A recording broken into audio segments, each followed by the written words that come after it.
हो तो भैया बहनी हो, लोकसभा में फिर से कमल खिलाना है, सरगुजा को विकास के पथ पर आगे बढ़ाना है। तो भैया दीदियों, हमर तुहर छाप कमल फूल छाप में बटन दबाना है और चिंतामणि भैया भारी बहुमत से विजयी बनाना है। कमल फूल छाप बीजेपी के सुगर हमेरा हमर परते आते चिंतामणि महाराज। कमल फूल छाप बीजेपी के सुगर हमेरा हमर परते आते चिंतामणि महाराज। मिलजुली भैया फूल छाप ला जिताबो। फूल छाप भैया हमन बटन ला दबाबो, चिंतामणि भैया विजयी बनाबो।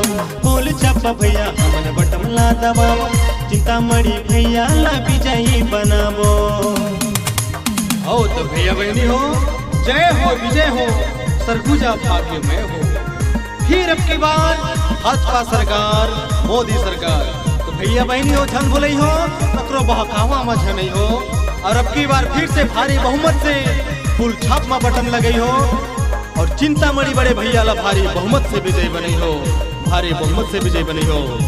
कमल फूल छाप जिंदाबाद जिंदाबाद जिंदाबाद। कमल फूल छाप जिंदाबाद। महतारी बंदर योजना संग है घर द्वार, फूल छाप बीजेपी के सुगर सरकार। महतारी बंदर योजना संग है घर द्वार, हायर बीजेपी मोर सुंदर सरकार। मिलजुली भैया फूल छाप ला जिताबो। कमल छाप में भैया हमन बटन ला दबाबो, चिंतामणि भैया विजयी बनाबो।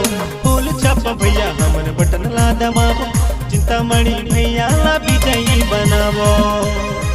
और तो भैया बहनी हो, हमर सरगुजा संभाग के क्षेत्र में अंबिकापुर, मुंद्रा, प्रेमनगर, सीतापुर, रामानुजगंज, सामरी, भटगांव, प्रतापपुर के विधानसभा क्षेत्र के हमर जानल प्रत्याशी आदरणीय बड़े भैया चिंतामणि महाराज। हाँ, चिंतामणि महाराज जेकर छाप है कमल फूल छाप में बटन दे भैया। हमर सुगर स्वास्थ्य को 5 लाख बीमा, सुना भैया दीदी फूल छाप ला चुना। हमर सुगर स्वास्थ्य को 5 लाख बीमा, सुना काका काकी फूल छाप ला चुना। मिलजुली भैया फूल छाप ला जिताबो। कमल फूल छापे माँ बटन ला दबाबो, चिंतामणि भैया विजयी बनाबो। कमल फूल छापे माँ बटन ला दबाबो, चिंतामणि भैया विजयी बनाबो।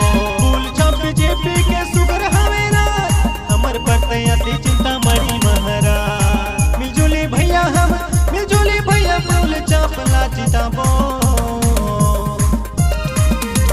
फूल छाप भैया हमर बटन ला दबाबो, चिंतामणि भैया विजयी बनाबो। फूल छाप भैया हमर बटन ला दबाबो, चिंतामणि भैया विजयी बनाबो।